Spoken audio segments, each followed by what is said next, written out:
வணக்கம். இன்றைக்கி என்ன பார்க்க போறோம்னா, ரொம்ப நாளாக நிறையா பேர் கேட்டுட்டு இருந்தாங்க. எனக்கு வாட்ஸ்அப் மெசேஜில் வந்து வேல் இருக்குது, எங்களுக்கு சூளம் வேணும் அப்படின்னு கேட்டுட்டு இருந்தாங்க. அவங்களுக்காக இன்றைக்கி வந்து சூளம் வாங்கியாச்சு. கீழே பார்த்தீங்கன்னா நல்லா ஸ்ட்ராங்கான ஒரு இதில் வந்து இந்த சூளம் இருக்குது. இதில் வந்து நீங்கள் எலுமிச்சைப்பழம் குத்திக்கலாம்.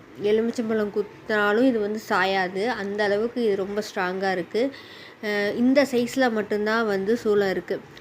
மேலே நீங்கள் எலுமிச்சம்பழம் குத்திக்கலாம். உங்களுக்கு வேணும்னு நினச்சிங்கன்னா மேலே தெரியும் இந்த வாட்ஸ்அப் நம்பருக்கு வந்து சீக்கிரமாக ஆர்டர் ப்ளேஸ் பண்ணிக்கோங்க. அடுத்து நம்ம யாரை பார்க்க போகிறோம்னா, நம்ம காவல் தெய்வத்தை தான் பார்க்க போகிறோம்.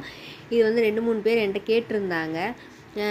அவங்க வீட்டில் வச்சு ஏற்கனவே கும்பிட்டுட்டு இருந்தாங்களாம். அதனால் எனக்கு பித்தளையில் வேணும் அப்படின்னு கேட்டிருந்தாங்க. அவங்களுக்காக இது வந்தாச்சு. இதுலேயுமே நம்ம வந்து மேலே எலுமிச்சைப்பழம் வந்து குத்திக்கலாம். அந்த அளவுக்கு தான் ஸ்ட்ராங்காக இருக்குது. உங்களுக்கு கீழே அதை இந்த பீடத்தை பார்த்தாலே தெரியும் எவ்வளோ ஸ்ட்ராங்காக இருக்குதுன்னு. இது வேணாலும் மேலே தெரிந்த வாட்ஸ்அப் நம்பருக்கு ஆர்டர் ப்ளேஸ் பண்ணி